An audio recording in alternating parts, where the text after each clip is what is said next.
What is up, YouTube's Mountain Man Magic, and we're here to catch up to the Kaldheim spoilers that really started today. We last talked about Kaldheim when they as in Wizards of the Coast, dropped Toski, the Squirrel Lord, which is pretty exciting, but sent all those reserved list Squirrel type matters cards skyrocketing. Tremendous. Anyway, we're here to catch up with what's coming in the latest expansion set. And I'm getting pretty excited because we're starting to really see some of the nice payoff cards for certain archetypes. We're starting to see a glimpse of what the limited environment may be, as well as just what cards are coming in pushed now. And beyond all that, I'm just excited for the flavor of the set. It's seeming pretty strong. And overall, I think blue-red is one of the ones I'm most excited for because Giants, I'm hoping, is a stronger creature focus rather than just like get massive value from spells and removal and tempo and just winning with creatures in the air. I feel like if it's giant focused, we have to be just massive beats. And Invasion of the Giants is an awesome saga that helps us do just that. Play it for 2, you scry 2, helps smooth out your draws. The second chapter, you get to draw a card, then you reveal a giant, it shocks something tremendous. And then the third one is it helps you ramp into that big beats kind of body. So overall for limited, I'd say very strong. No idea if it's going to work for constructed, but potential. We just have to see what kind of giant matter type top end cards we get. Now we get to start seeing a new Planeswalker, and actually Nico Eris here I'm pretty excited about because I like token decks in general. I like token makers. This one's blue white, which we can work with that. When it ETBs, you create X shard tokens, which are enchantments, not artifacts like we're used to seeing, like treasures and stuff. Nope, these are enchantments. You get to pay 2 colorless, sacrifice it, scry 1, draw a card. So it's like pay 2, opt. Nice. And then it basically makes more shard tokens, gets you some extra value. But then the fact that it deals 2 damage to target tapped creature for each card you've drawn this turn, that just feels like, are you throwing really sharp shards at the tapped creature? They can't move, so you just like spear them, javelin with your shards. I guess. I don't know. But I also like that there's no massive like game-winning ultimate. It's just, hey, I'm a value engine. And you can play me early game, you can play me late game. I like the scalability. Pretty neat. And the artwork in this set is pretty fantastic. The artwork I'm more excited about are these, what are these card frames? Legendary, super fancy looking art. These things look sweet. We're going to see more of them. We see 2 right here, Inga and Valky, God of Lies. But wait. Hold on. Hold the phone. Valky. No. Boom. It's Tibalt. Cosmic Imposter. Kind of ridiculous. And he's actually, he's coming out swinging. Tibalt's been kind of the, fringe planeswalker that's fun. And you just love him because it's Tibalt. But now he's got some pretty awesome abilities coming in hot. So you can play, we're seeing the modal face cards, of course. They're going to be, I hope not everywhere, but yeah, we're going to see them for at least this set and set after, if I'm not mistaken. But anyway, when we ETB with this, what we're trying to do is exile cards, and then we get to cast those cards from exile. So Valky ETBs helps us exile something from our opponent. We can pay X, choose a creature card, exiled with it, and then boom, it just becomes a copy. It lies to your opponent and makes them think you just cast that card. No. It's just Valky. And then if you want, later in the game, maybe you don't want to play the 2-drop, that's a 2/1. Maybe you want to play the big old Planeswalker, and you get to start exiling cards and exiling target artifacts or creatures, and then eventually you exile all cards from all graveyards. And then as long as this dude's around, or as long as you've played him, you've got the emblem that says you can cast those cards indefinitely, and you can spend manas over any color. It's just like a lot. I feel like this card's going to be a very commonly played card in Commander. And the kind of ridiculous part is that this is the front side. So you can play a mono black deck, but then you couldn't cast. No, you should be able to play both sides. But the fact that you can play in Commander, you can play early or just scale and go late game and just get a ton of value. It's just a good card. And this artwork is sick looking. This one I'm not as sold on. It looks creepier, but I guess, that's kind of the point, right? So either way, I'm really liking these alternate frames. Inga Rune Eyes. Look at this thing. This thing is beautiful. Inga Rune Eyes is just like a pretty efficient limited card. 4 mana, pay 3, scry 3. And then if your opponent board wipes, essentially, or somehow there's a bloodbath of a battle or combat phase, and this thing dies, you get to draw 3 cards and refill your hand. That's pretty nuts. Now we also see white, again, another beautiful card frame. White's getting some swingers, some like not messing around type creatures. And we see Sigrid, God Favorite. Now I'm not entirely sold on the flavor of this unless someone can tell me there's a Norse tale about a human who has protection from gods. That seems a bit excessive, that some human is above and beyond all the god creatures, but I can be proven wrong. Anyway, it's a 2/2 with flash and first strike. So for 2 blue, or 2 for 2 white and a colorless, you get a 2/2 that comes in. Nice blocker, first strike, great, kill something. Oh wait, it also says when she enters the battlefield, exile up to 1 target attacking or blocking creature till she leaves the battlefield. So, I mean, that's just crazy value. So you can be like, all right, block, your opponent obviously thinks they have a combat trick, or say you're attacking and you're trying to pull out their combat trick, or you're blocking and you're trying to pull out their combat trick. Doesn't matter, whatever. She's coming in, she's going to exile the thing that's getting pumped or has some effect going on, and then eat something. Like for limited, that's crazy good. And I could definitely see this working in constructed. I don't know why it wouldn't, especially in white, blue kind of shenanigans. Now, this is honestly probably my favorite card frame so far, though. Look, I want to see what this thing looks like in foil so bad. Pull the Forge Master, and white red is going to be as aggro and crazy as we've ever seen, because it's all about equipment. And this gold card right here, nuts.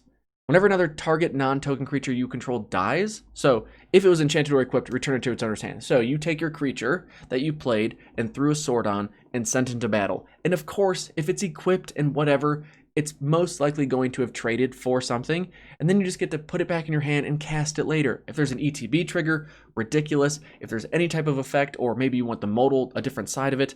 I got no idea what else is coming in the set, but this seems really good.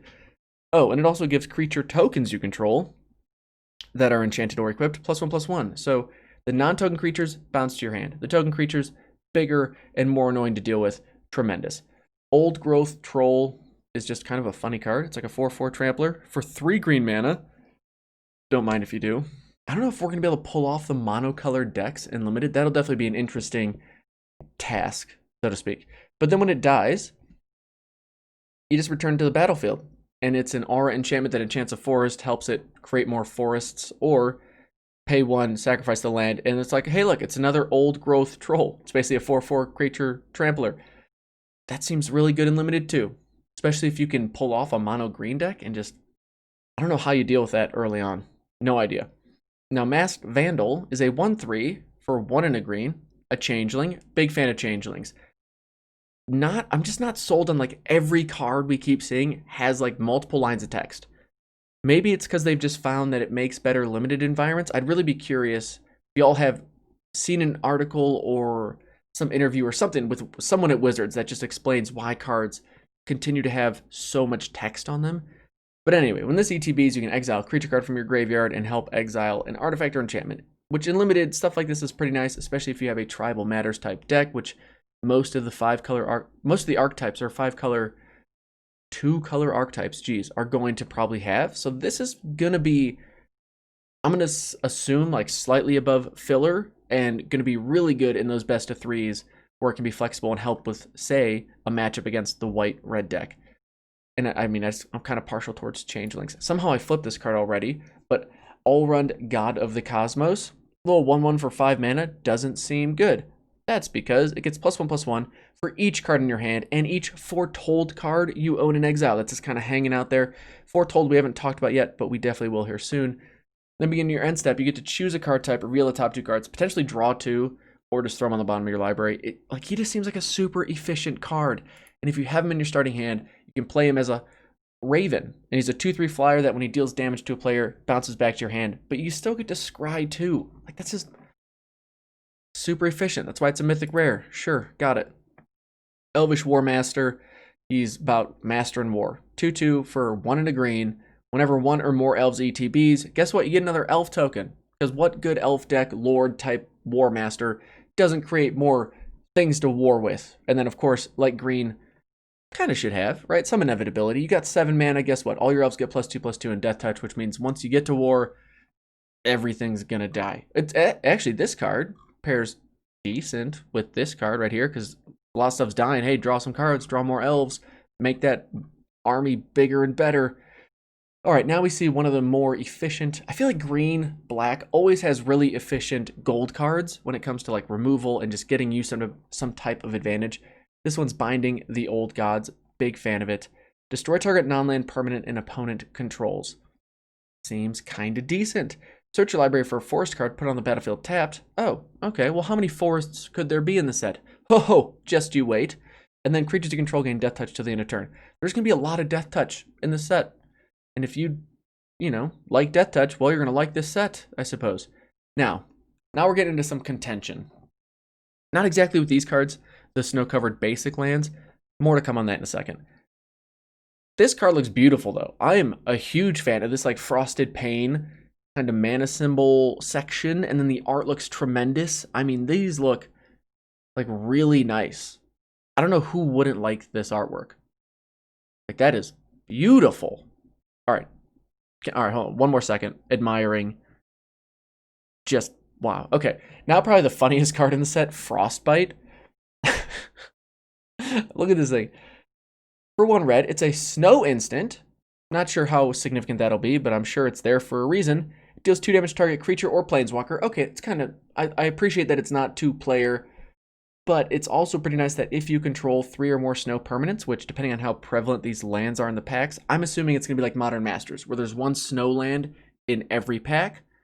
So, you know, they'll be available, but you have to prioritize. Do you want the snow-covered theme synergies, or do you want the spells that need them? You know, like that's going to definitely challenge drafters. It can do 3 damage if you got 3 snow permanents. Makes sense. Awesome. This is probably the most busted card I've seen so far. There's just something about it that makes me feel like it's too good. But maybe I hope I'm wrong. It's a 2/3 Death Toucher for 2 and a black. Fairly, I mean, basically vanilla, but a little better because it scales into the late game, being able to block anything and attack into anything and at least trade away itself. But it has the boast mechanic. And the boast mechanic is essentially think of that creature that has the boast mechanic as when it attacks, assuming it lives, it just boasts about it. It brags about it till its next turn, where it has another opportunity to brag again. And you get to do something.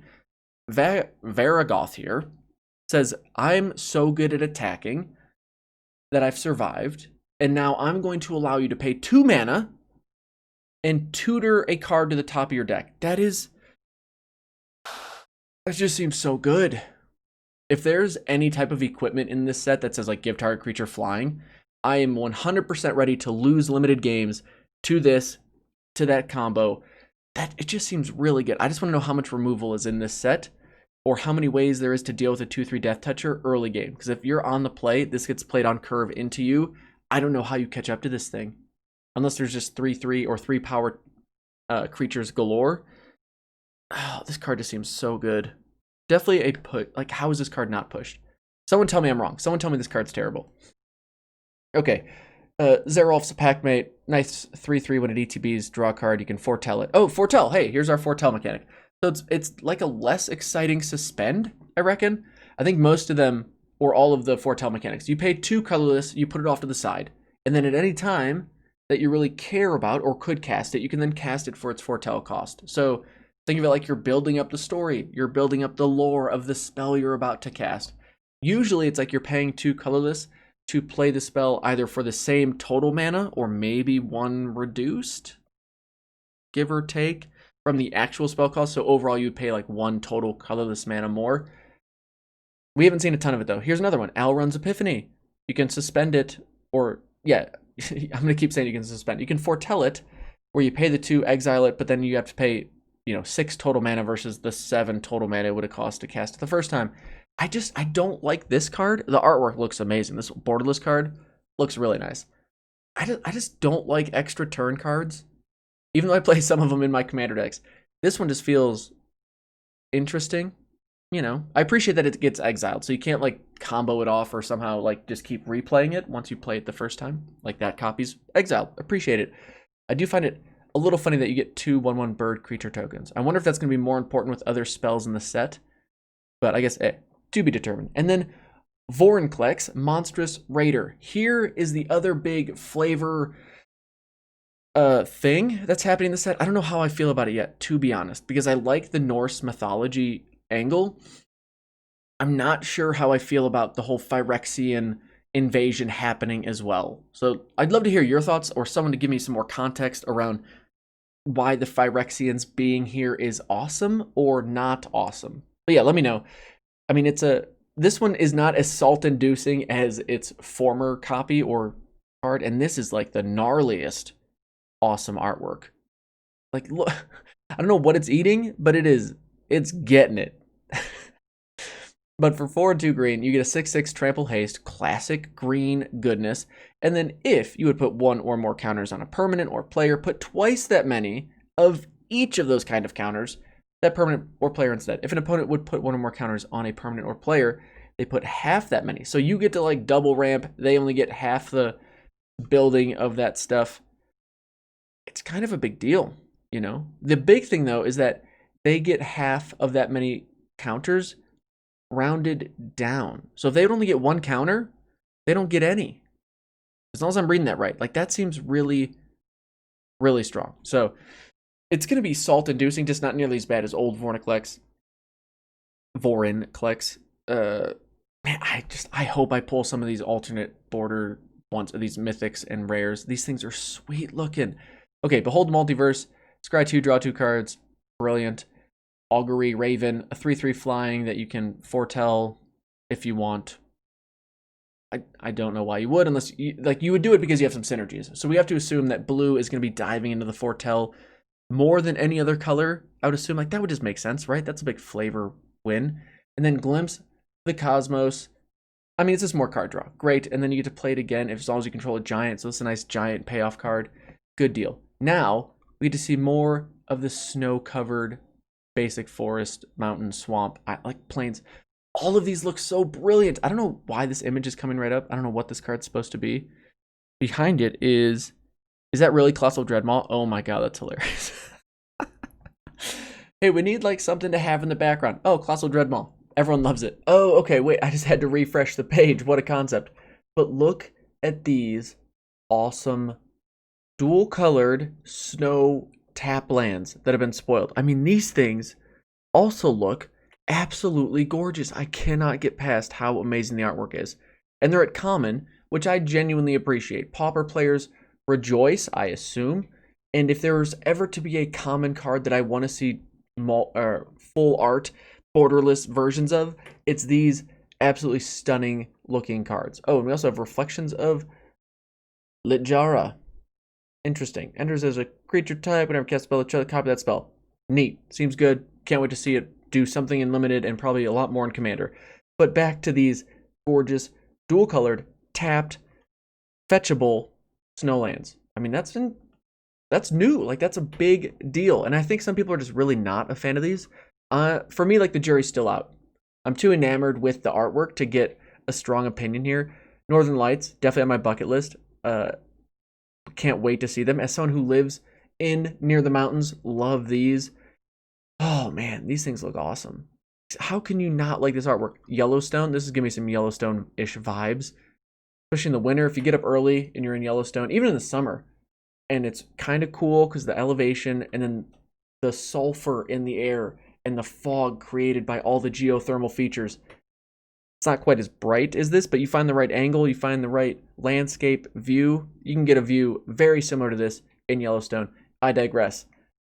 Man, I'm so excited. The artwork in this set is tremendous. Basic lands look brilliant. Could not say it enough. Love the... why can I not remember how they call this artwork? Tell me in the comments, what is the name for these arts? Because I want them. I want them. So yeah, let me know what your favorite card is that's been spoiled. We're going to keep doing these, and then I'm going to come out with the whole intro to Kaldheim video and then the draft guide, pre-release guide, so subscribe for that kind of content. But I really appreciate all watching. Hope you're excited for the sets. I know I am. We'll see you in the next video, though. Take it easy. Peace. See you in the next video? I don't know. It's late. I gotta get these contacts out. Oh my goodness. Ooh, all right. Peace.